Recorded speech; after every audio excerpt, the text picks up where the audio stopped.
Good morning students, class 11 बच्चों। हम आपको पढ़ा रहे थे राइजोपस, और राइजोपस के अंतर्गत हमने आपको पढ़ाया था इसके आवास और इसकी कायिक संरचना, कि इसकी कायिक संरचना कैसी होती है। जैसे कि आपको राइजोपस क्या है, एक प्रकार का कवक है, ठीक है। तो आज हम पढ़ाएंगे आपको राइजोपस में जनन। तो हेडिंग डाल दीजिए, राइजोपस में जनन।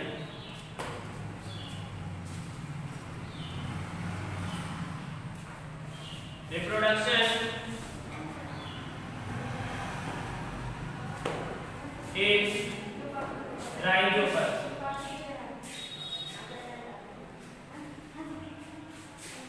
Reproduction in Rhizopus.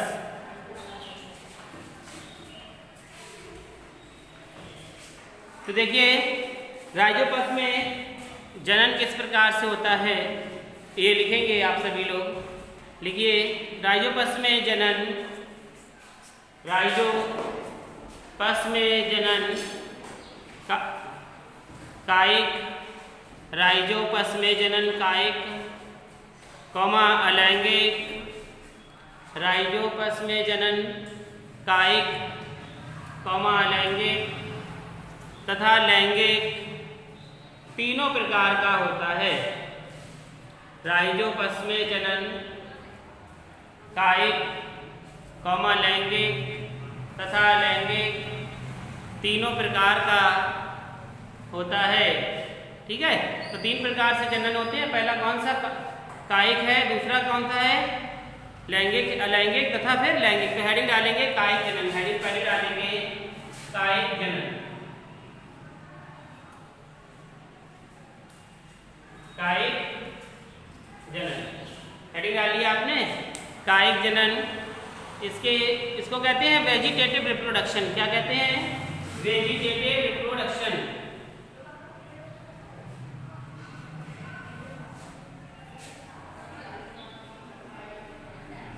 Vegetative reproduction. तो देखिए, वेजिटेटिव रिप्रोडक्शन क्या है, यानी कि लिखेंगे इस प्रकार का जनन। इस प्रकार का जनन विखंडन विधि के द्वारा होता है। इस प्रकार का जनन विखंडन विधि के द्वारा होता है। इसमें भूस्तारी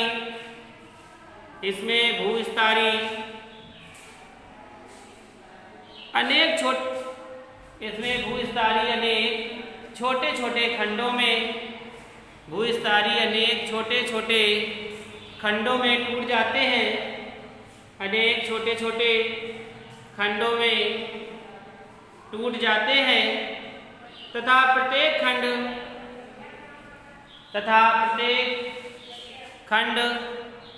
नए कवक तंतु को बनाने की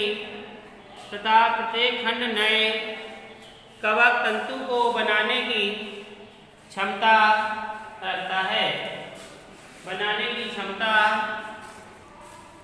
रखता है। तो आपको समझ में आया कि देखिए, जैसे क्या है, इस प्रकार का जनन विखंडन होता है, यानी कि वह जितने टुकड़ों में टूटेगा उतनी क्या बनेगी, प्रत्येक खंड अनेक छोटे छोटे खंडों में, तो प्रत्येक तंतु बनाने की क्षमता रखता है। दूसरी हेडिंग डालेंगे अलैंगिक जनन। अलैंगिक जनन। अलैंगिक जनन में लिखेंगे एसेक्सुअल रिप्रोडक्शन इसको कहते हैं।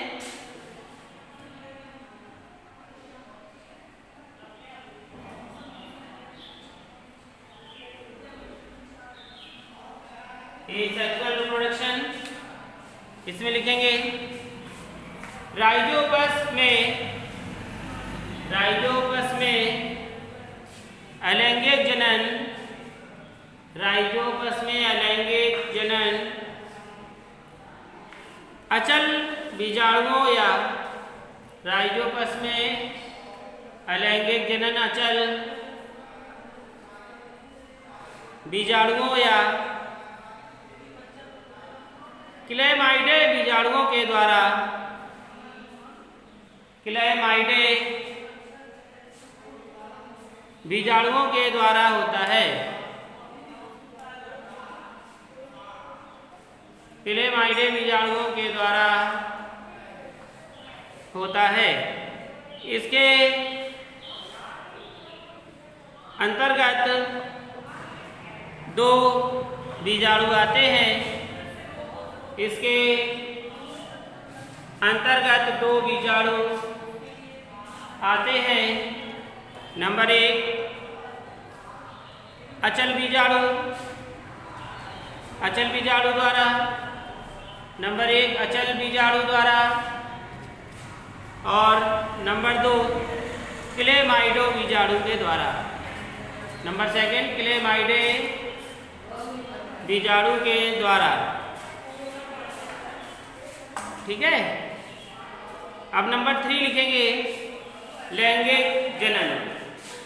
नंबर 3 लैंगिक जनन।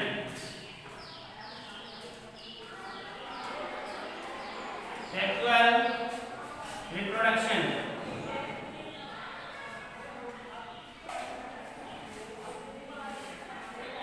सेक्सुअल रिप्रोडक्शन लिखेंगे।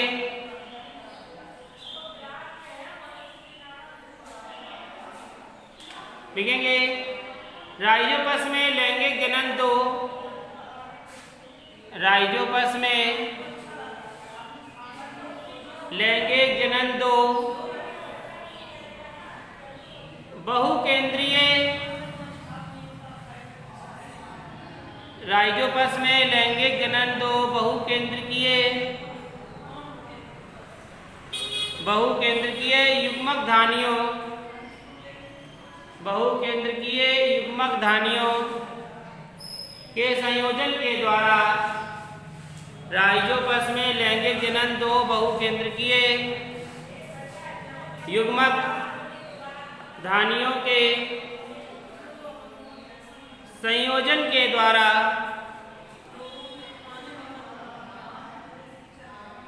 संपन्न होता है।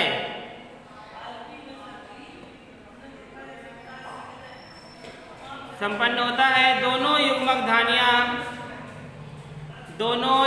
धानियां आकारिकी की दृष्टि से समान होती हैं।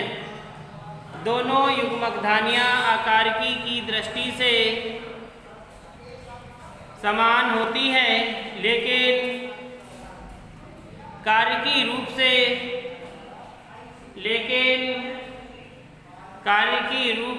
भिन्न होती हैं।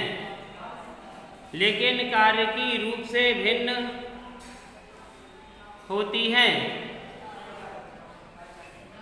फिर लिखेंगे राइजोपस की अधिकांश जातियां, राइजोपस की अधिकांश जातियां विषमथैलिक होती हैं। राइजोपस की अधिकांश जातियां विषमथैलिक होती हैं।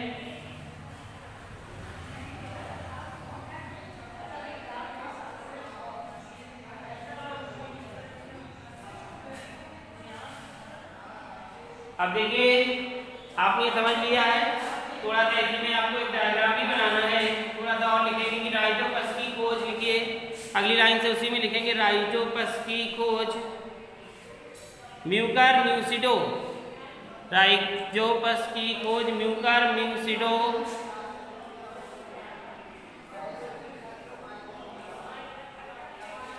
ने 1904 में की थी। 1904 में की थी। अब देखिए ये डायग्राम बनाएंगे आप।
लिखे यहाँ पे।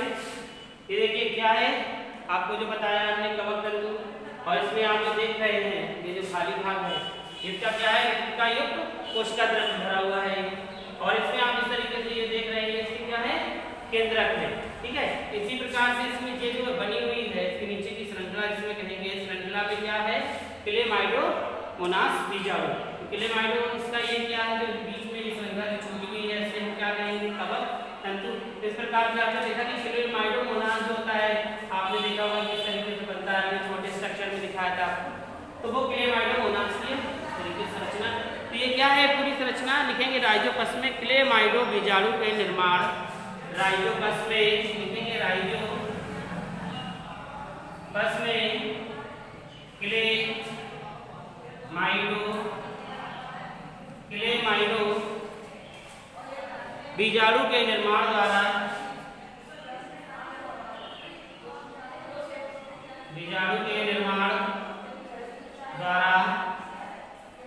अलैंगिक जनन। ठीक है, निर्माण द्वारा अलैंगिक जनन।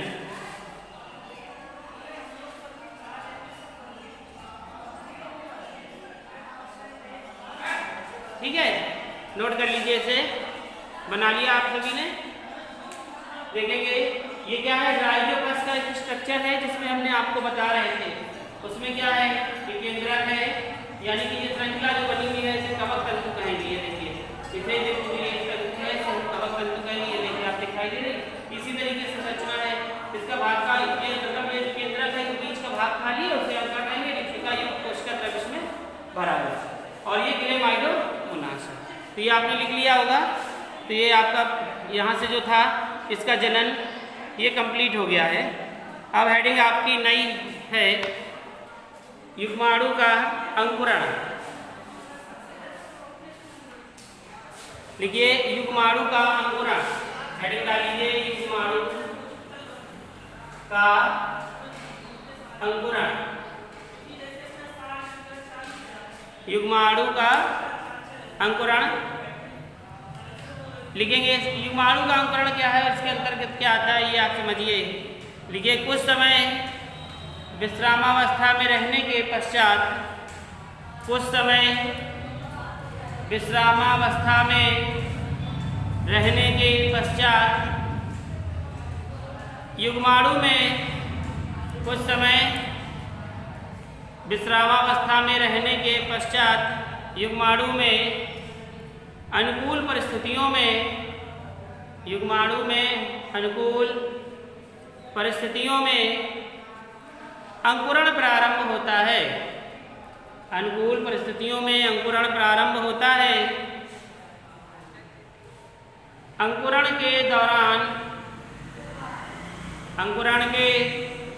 दौरान इसमें अर्धसूत्री विभाजन होता है।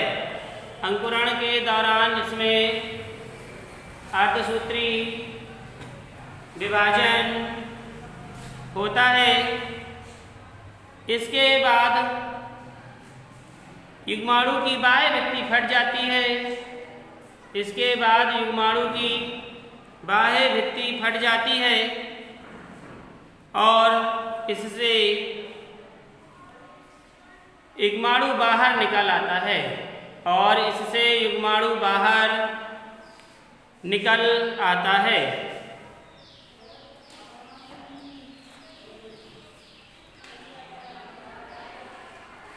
यह आकार में गोल होता है। यह आकार में गोल होता है। यह आकार में गोल होता है और युग्मक बीजाणुधानी कहलाता है। और युग्मक बीजाणुधानी बनाता है। और युग्मक बीजाणुधानी बनाता है।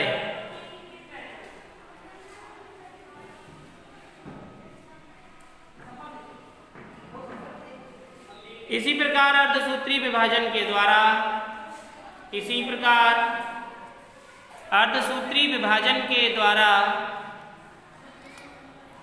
एक केंद्र की बीजाणु बनते हैं।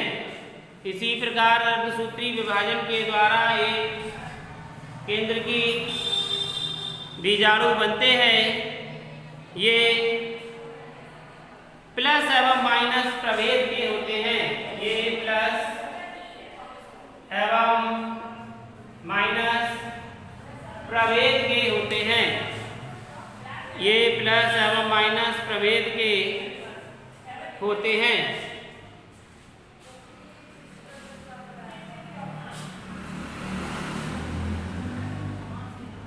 ये प्लस एवं माइनस प्रभेद के होते हैं। ठीक है, तो ये आपका क्या हो गया, अंकुरण का, युग्माणु का अंकुरण। इस प्रकार से युग्माणुओं में अंकुरण होता है। तो इसी के साथ आपका जो राइजोपस का था, राइजोपस का वर्गीकरण तथा उसमें जनन, ये आपका कंप्लीट होता है। इसके बाद कल हम आपको ईस्ट या सैक्रोमाइसीज के बारे में बताएंगे।